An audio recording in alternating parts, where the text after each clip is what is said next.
na obekaya sa double salary nsami lawyer nana obribuahin ene no fa se kwamba fo abronye ene de nsami ede ekoda court a court yes ekwan bi omufo aso baaye no enya asem na emi nyina so ne mum sa akwan no omu nkofa ekwan fofo so ma mi muza na se onko court no na onim sa ehyehyeye arrangement a afenyo markets eka ho asemi anase na onim na no memenda bi menye no trust no ka so be sa court bio na bi afenyo obeka ekra no ebebu na bam anase still obeko court no ma me ni sa nkomo we emra na na ba che na oye o ya me aga ma boka Oheneba ofio brinchira fa boka na wale boka no anya Oheneba ese mo doctor ba umiama ko semu wo US and Canada no wo ko nti wo ye na so ba ba so ami ama mesuma ko na eja wo so ami ama ko abai yo any boga ko aba na me jo so a say efie boko de ofio boko nya ndi si fo no be ye tobe about Godfrey. What has somebody's case got to do with the NDC as a party? It's also a press conference. That's some people for a press conference. And people thought they were right. They were right. Because NDC following as a party in a press conference. Now people thought so they were right. No, but it's so painful that NDC ni MB for more years and if you court the bench in some number of years na I am people for the bench. No, NDC for the bench can acquire press conference. So obviously that's MPP for so better than Tananyama. And MPP for the council bench. So NDC for as a party and press conference. So can people for the bankers. So you can't blame the MPP. You cannot. But NDC as a party or the press conference. No, NDC as a party or the press conference. I don't know HIE.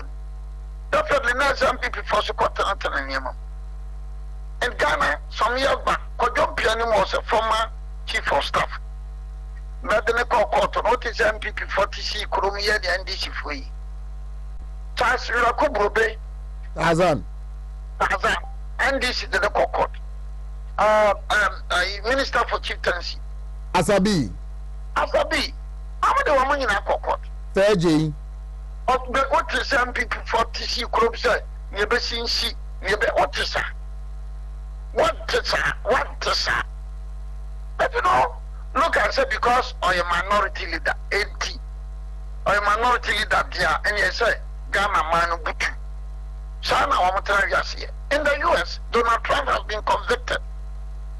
Donald Trump, he has been convicted. July 11th, he had been called for sentence. What is about a man mutu? Any NDC on trial, man mutu. Said that Tamakulu, Southern and Tamakulu, but a man mutu. There's a baby I'm from Ayedin. And you know the amount involved 2.something million euro. That be a madam, me about me a mayor because it's a do baby a semi yeting. It's a semi yeting about one. What I said, I wonder. I am in what I say. And then the court too. Me not the court. And to me, what I say, say, Yaman, or something, you know, what I say. Because I say, I'm here to my home. I'm a shamata diaco. And to bones on no better, Sabi, you better what I know. The time call. So I'm a human being because I've been wanting to say, and sometimes you don't get the necessary support and assistance. Now, because deciding that double salary as somehow the oh still have a court now no me know tianama ye din ko na wo say oh prepare obeza ko court bio the afenyo abeka no obekọ court na I feel like somebody you might take a second decision. No, I said now, when I went to the Supreme Court, I was right. But if the Supreme Court judges are saying, sir, that was not the proper forum, and I have not properly invoked the jurisdiction of the Supreme Court. You and the Supreme Court, High Court. ɛno de mete ase na no me ne wo di nkɔmmɔ no wo ti bibi ho sɛ nkrataa bi kura na wo pɛ ɛne sɛ judgment bi kura na wo pɛ no reading here no nya understand of what you have to do no wo bɔ no ana yɛ den ɛde ama wo metim de betoto de honorable Afenyo Markins can say well partly they decided say okay yen take them on at the law court but yemo mo metua sika no how do you marry the two? I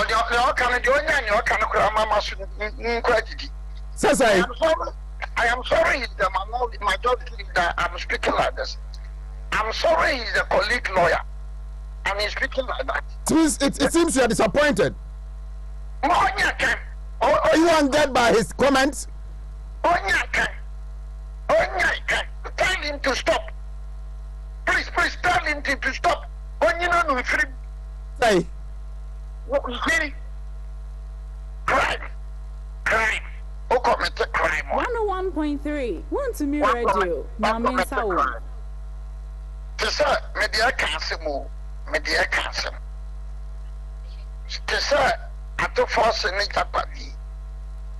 Sabakofes karikura nyina pakura bwana media cancel.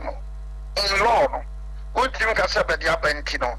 Enti na no ano no. Enkasa dia nko bi oya adwuma bank. Obi oya adwuma ba bibia sika fa ne nsem bia no. Obedi na achira le sika no nie. I mean, look at that. Obi oya adwuma wontumi ohwe musika sam so oje anu wadi. Na achira ba de kokota na ba de sika no nie. Oya adwuma o bank teacher ni a oya obajejejeje mkura school fees. Now, it is a school freedom water region. Metron B. Bachibediani. Zanan Kachibara at Yanuni. Please, I didn't tell you, I'm present a cocoa bacosoro. The patcho. More country home. At the end of 2017, 2024, 7 years. We pass on a Cassabin Kiescan. And we one buffer bring it. And I had the Supreme Court, we battled it. In November 2022, Supreme Court today, jurisdiction, yellow you yate.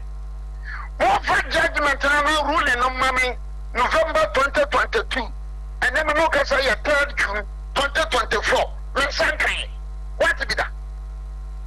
And honorable Afenyo Markins say there was an arrangement say okay, and yet democratically, politically, it is unwise say that number of high profile personalities you bet claiming na be kokota bom enti yeso mu ntwesika no can one say and go come into na I difficult am say was a judgment na well that you see he should stop that. Donald Trump has been convicted in US. When a high profile person said Donald Trump in South Africa, Jacob Zuma has been convicted. You are the cartoon. When a high profile change Jacob Zuma. When a high profile change Jacob Zuma. In some countries, the former president was convicted and jailed. Of course, son of a view of a day. So if that is the notion, maybe the Bible and the Ghanaians are highly disappointed in them. If that is the notion, I cannot want to say, I scratch my back and I'll scratch your back there. And a good number of Ghanaians are highly disappointed in them. If I may call to no one kind of MPP, I'm a photo, and I'm a Kessica. Pamba for the Pamba for Qua, MPP, no Pamba for Sika. And then they're telling me, sir, only a high profile personalities. Catch us a man, I come so. The man, I come so, media come, Obia Mammy Capre, Obia Mammy Dama, Obia Mammy Sampoa. Even upon the company's crown produce wine or crown, Obia Mammy Patro coupon. Obia Mammy Patro coupon, so for go, okay, no faco. Obianta, the animal mini, the might be also on the Celestica. One muffin Cobia on Quasaresica. Yes, sub, Cafeca Yajim. Minimum of us any Yajim. Near the Jimmy. I mean, that is the inference of what they are saying. And the Kakura, in this case, even trying to get Haruna Idrisu to serve him. Even trying to get You don't want to we have to go by substituted service.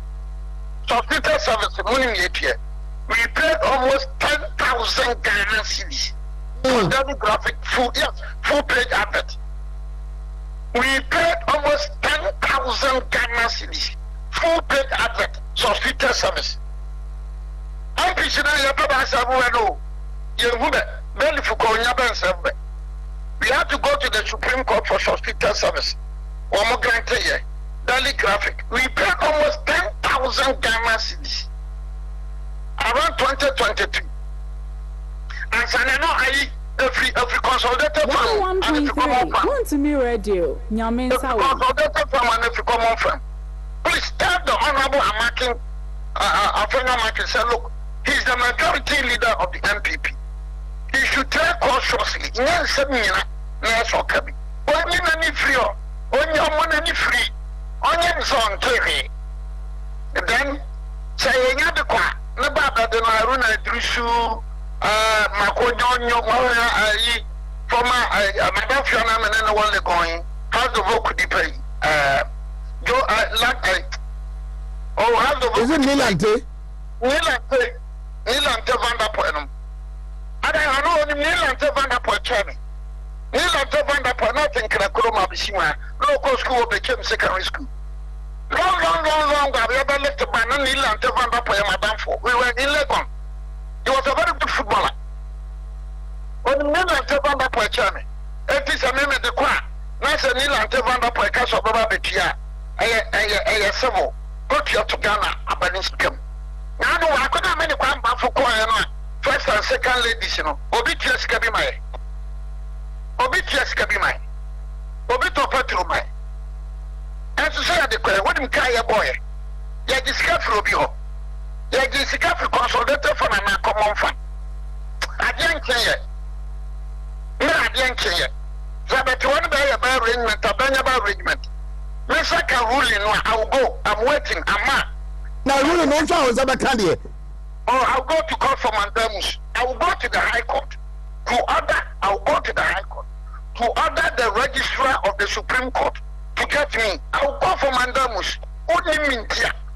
Nemenya Namenya Gakai. Nemenya me a boko. Let me a very perfect me a boko. No, but Nana, the fight against corruption, prosecuting Nipa, Yesu said, we want for Manisika in the former administration was high on our campaign prior to 2016-2020. Now, how do you think some Ghanaians will react to Ansama Bape Abeke, especially when NDC for Kasa? Yes, there are some corrupt practices. Yaba, Yanso Sebe taking it on. You see, if you follow former President Mahama 2 or 3 days ago, or see Oba corruption, obey you say Mebwa. Now, okay, now we all president, so assassin. You see, from what the Honorable African Market is saying, Ghana for baby roof. Off Ghana for baby. 101.3. Wontumi radio. Nyamin Sawo. So we have the double salary. Na o first camera. Nti maame no a metro no a so be secondary school. Be hu se wa fa aduane no. All aduane no nie, bere nie ko free. Teacher ni no kira dia, wa gigi sika no mama kwa no. All is can bere ko free. Ni o ya Juma bank. All is can nie bere ko free. Na ke bet ma trans. MC any DC assembly sika wadi no. Very only secondary. And you better want to answer something. We need to be very honest and sincere with ourselves as human beings. As human beings, about talking as politicians.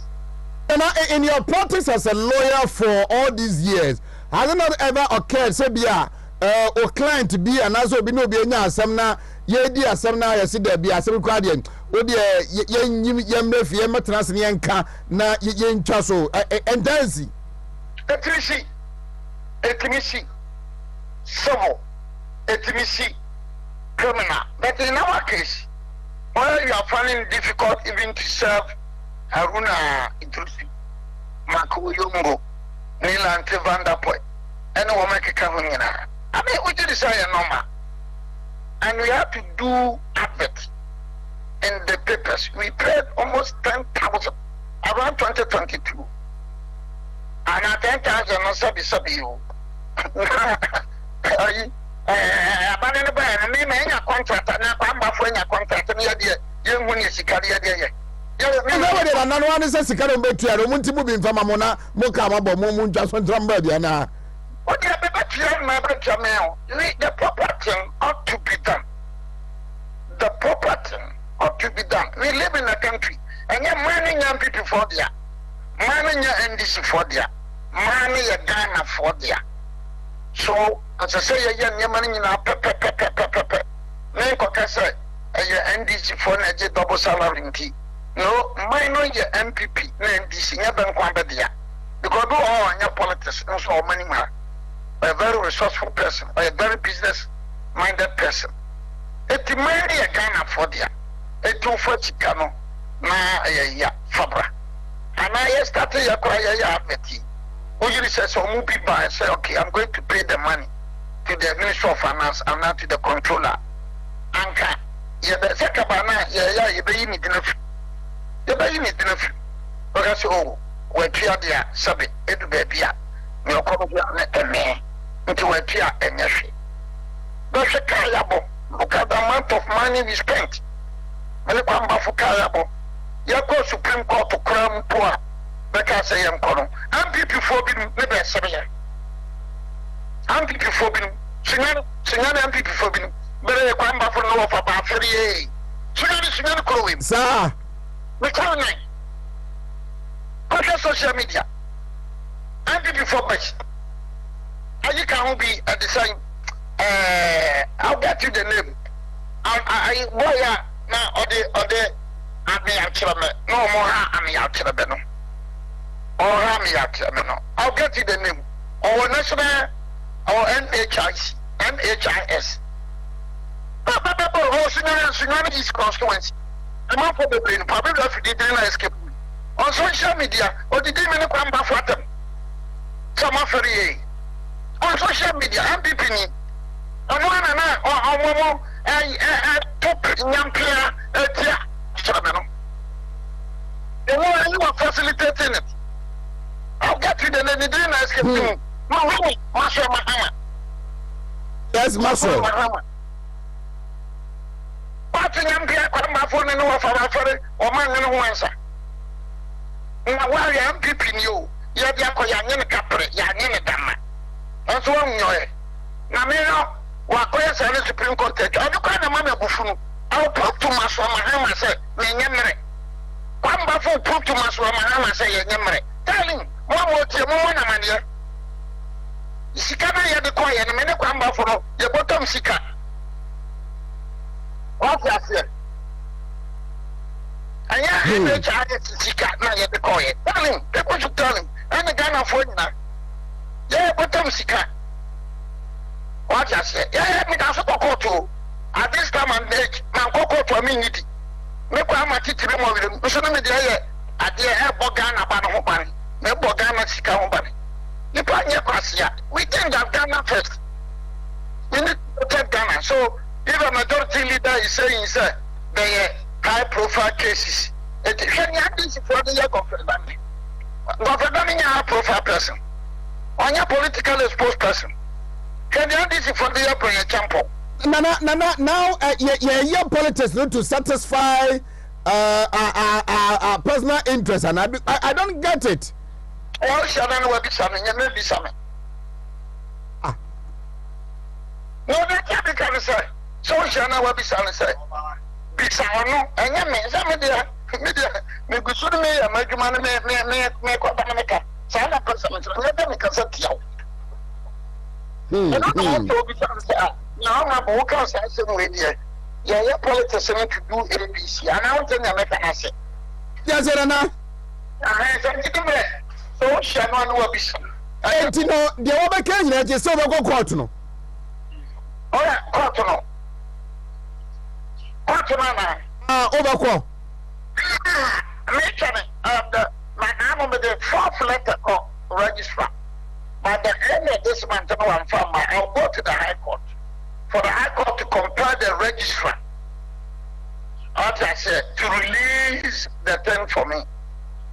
And I'll look at the law very well. They are coming out because the Supreme Court also knows as those rights.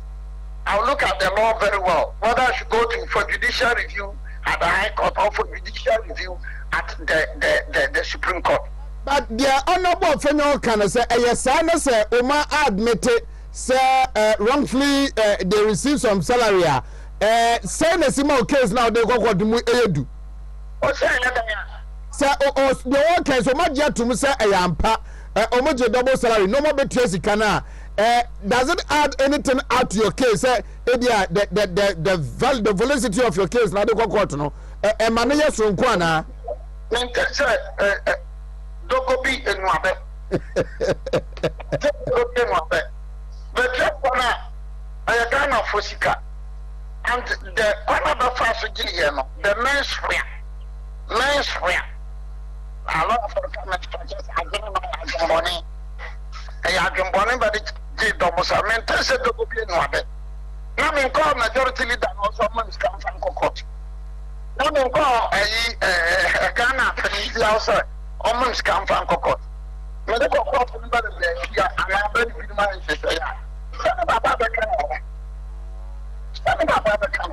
We need to be very careful in this country. But we need to be very careful. We need to be very honest. We need to be very transparent. We need to be very careful. We need to be very honest. We need to be very transparent. Look, if you're following South Africa, about to one. Nelson Mandela ANC, no more, I support the plan. Kakra, in 2019, they are now on a trillion. ANC had about 200 and something seats. And the ANC have been 159 or so. Number one, Democratic Alliance, and only a profitable party, after independence, a profitable former party. A profitable party, a subsidy by just 4 seats. Now, South Africa, system of maybe a profitable seat. I'm not going to the bus, a honor, or I'm off for what topic. As compared to the beer to form a season. Yet also be Lanka political party now you're from EFF, Malema party. None a third force. But about 1 hour we and Rano declare and Rano. MK, Jacob Zuma's party no about the third force. What Malema will be free.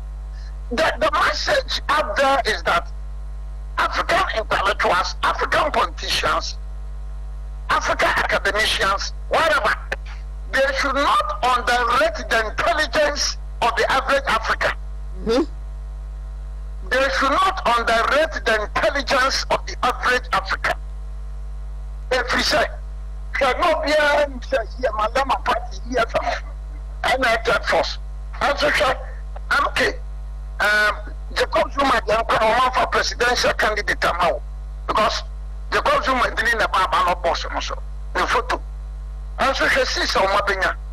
It means that a good number of Africans are disappointed in some African politicians. A good number of Africans are disappointed in a good number of African intellectuals. So the lessons in South Africa should be an eye-opener for everybody in Africa. Every intellectual, every politician, every academician. It should be an eye-opener. So I was say, you know, I'm not saying them all. Yeah, sister, home, bring Pia. Man, I'm not so make from another and better be an independent from Quay. I mean, I don't want to read my brother. I guess I'm going to be a comment at you now. I mean, what I read. police for be the cocoa elko to go yachibeno. So that was okay in your match at the amade cocoa no yes and no way can be. It is a very dangerous precedent. They should not go there.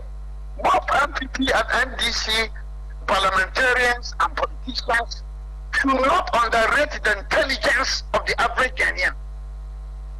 Now, among in 1994, South Africa ANC, and South Africa won. South Africa needs ANC needs to form an alliance, and so now we're a majority. EFF, I leave Malema party. In 2019, Malema no who see. Among for the sector force. Malema Namo has disappointed a lot of people. And I'm Keban. The message up there this morning, Yamenoka, and Obia OTM, and South Africa, but for now, no other declare results in the say. For goodness sake, MPP, NDC, President, Vice President, former President, politician, intellectual, one year, assemblyman in Africa.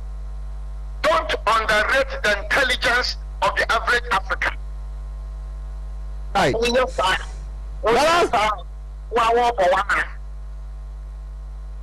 Now say na mentwa say second judgment now I will come back to you. Franka kura ya beje la la sula la kura bidimba bo ama media ko. La sula la kura no a good number of people are prepared to die for this country. A good number of people to die I mean can say two and but to sacrifice. Some of us have sacrificed a lot. The nano the yako se wubi. Out now no some oka. Yako Supreme Court declare you no. Former President Mahama. Ano or the Nigeria Disikanaba. Nigeria no first Kanama. Over coming the other. But you cannot apply the decision no one with respective interpretation.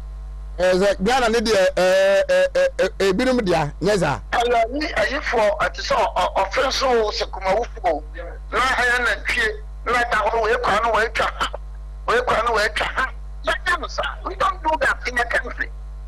That's my face here. Why? Yeah, Duma. Lawyer na Obribu ahino a double salary MPC one no one for so kwamba for abronya de court.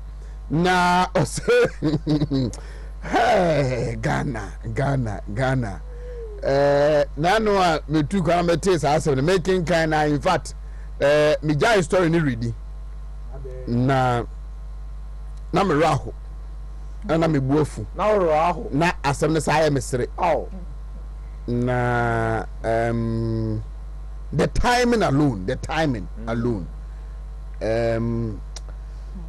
Honorable Afenyo Markins is one of the MP that I respect so much. Until as I'm restricting myself. Na sabi asemu yo beka yi. We asemu beka na bonti. Na mi hangasa am say party na hangasa ni aban mu asem na my imagine say me nka bi wonti no. Inti de ono no ko wi abanchi. And the comedy no. Obetima justify say the comedy no ko wiai. Maybe kura na. And as if gamba wa wia o ofai. And new referee say wa wia. Na ye de na kotum. De na e kan metro na ono no wo senior high school bia wa fa aduane. Na ye yi na di. Na ye sad na kotum. You see some of these things what it ensem we ya. You ask yourself say na okra no oh how who bebre say ayede. Don Fabian any no I had that bob pudu anu wetu. When I read the story first, in fact me pause and I remember say me pay an audio. Etie na matter say indeed afenyo na bia no akasa asem no. Hey, sir.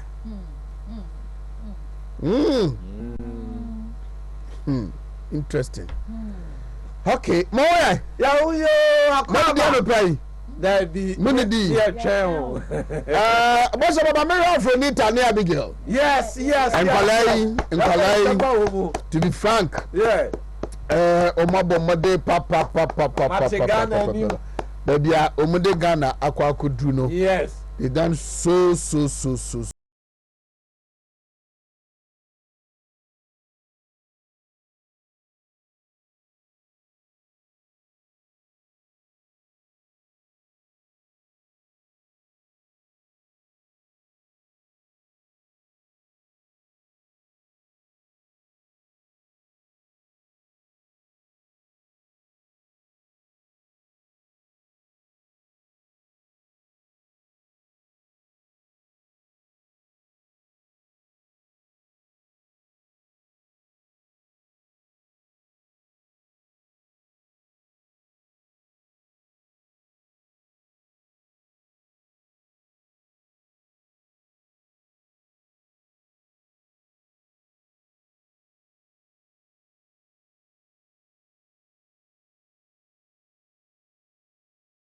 ɛna onya a hearing aid yɛsɛ de wiase de nimdeɛ ɛkɔ na nim no ɛna onya biribi a ɛma ɔka asɛm na so baako ɛte kakra ɛma na so no ɛte asɛm kakra o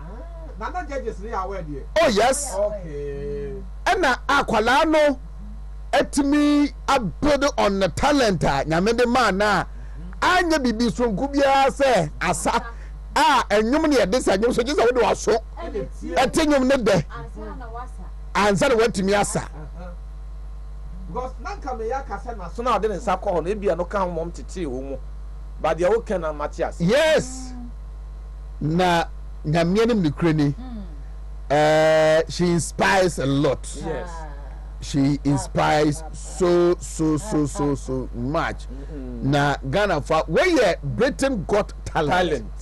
We could got talent. It's a high platform. Stage no so. We could got talent.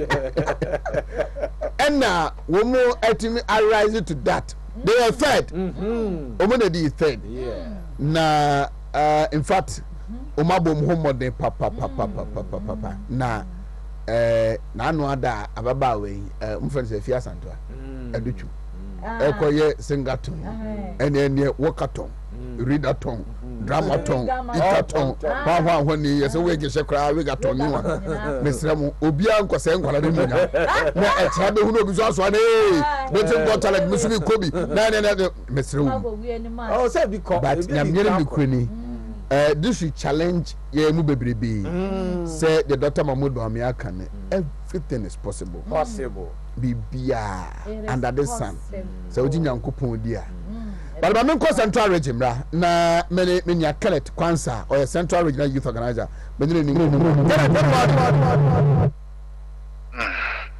bibia find there ya me na dom ye gudo ya bobo ye ho ya krado ne dana ya me na dom omampanyin na bezechi oye the flag bearer for the new patriotic party ya me ne pia come December 7 central region for Ghana for ya krado the year bottle aba headerman as the next president of the republic oba be cancer e won finfin man to Cape Coast to be precise. Na mahobo to say especially Moshe how the other regions welcomed him and the program went now. Does it offer any challenge to you? Challenge, yes.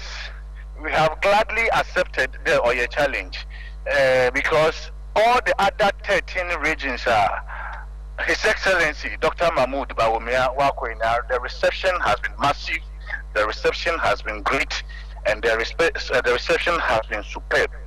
And the Oye challenge there, on your crown, and so you're more than we're expecting a greater reception. We are expecting more superb reception as long as central region here in is concerned. Yani Bibiara is going to be on point.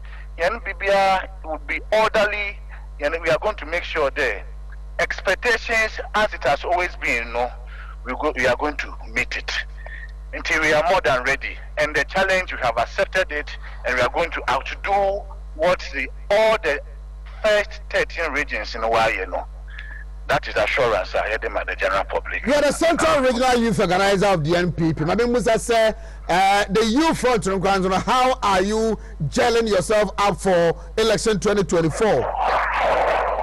May I say, Central Region Youth, the Krado, there you best say, Abayin and Yunyam, you best say, Dr. Mahmoud Bawumia and Yunyam, Osande, and yes, you want so, you must some.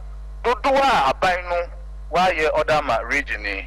Yes, yajitum the general economy no today osi wo baby and globally or a bit challenge. But they don't say the tunchenya. Abaina ye bebre odama the good people of central region. And ye hanum na bahanuma or ye the mix of the coastal people and that of the farming communities and the farming areas. Yeah, for the coastal enclave now, for the first time, in the history of this country. Unprecedented. Abayin Etumaye landing site in Kokron 12. Of these 12 landing sites in the central region in Kotiya were number 8. So we appreciate it as a region. There, Abayin Biaba, Mawadjun region in whom Mawahuni there, and Ejuma Titira our region amongst the many no Oye Aforijuma or the landing site in Kokron 8 different landing sites, which is unprecedented. It is not possible to construct fishing harbor. Elmina, as we speak today, Abaina construct one of the modern standard fishing harbors in Elmina, or your operational. Only Yejuma Seshaya Ebahonoma, Mutumina Makwa Kosho. They didn't 20 years. There were my friend. The general indicators today free secondary education. Free secondary education. And also, Yanya Demon Faso, Yanambe Bonbebre, when Yahoo Faswa, Yanso as a region, no, Yabama, Yafane, Abaino, and His Excellency Vice President Mahmoud Baumia Watas, the Yawaso, Mabaino Waye, or Damahin. Right. But may I say after and we will get back to you. Now, yes, I will come with you. Yeah, me sure, Papa. Thank you very much. Kenneth Kwanzaa is the Central Regional Youth Organizer of the NPP. I don't know, Bashaba, if you can help me with some videos.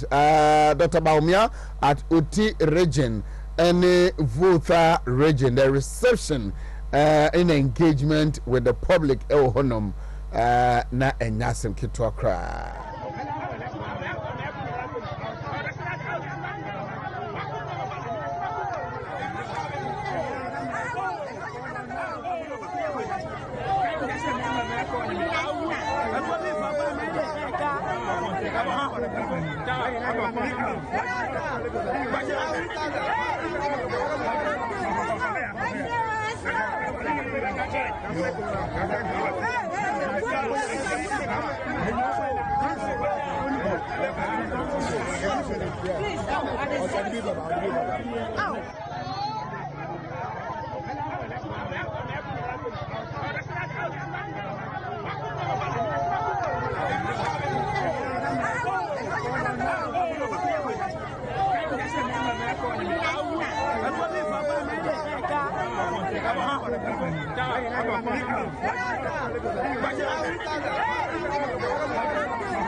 My brother, good morning. Hello, Prince Kojo Amano. Good morning. Good morning, Henry. Some of us say OT region and voter region. Then I'm one of them. Nano da Dr. Mahmoud Baumia by especially OT region. Mutiminya mebunu epie mountain nipadoma Asiano ene ahokeka omode genes wono. Can you give us some of the reasons? What influenced this? Yo, Medasi, Emia, and then what you for now, Wontumi, you for now, what you yeah. We are very grateful, Emma, His Excellency the Vice President, Dr. Mahmoud Baumia, and His Excellency the President himself, Nanado Dankwa Kufuado. I say, Omo Abreso and Omoti Reggie Mai. Omoti Omoti Reggie Mai. And then Uba a regional capital Damaya. A lot of projects a lot of projects Young for Bibia, a 30 is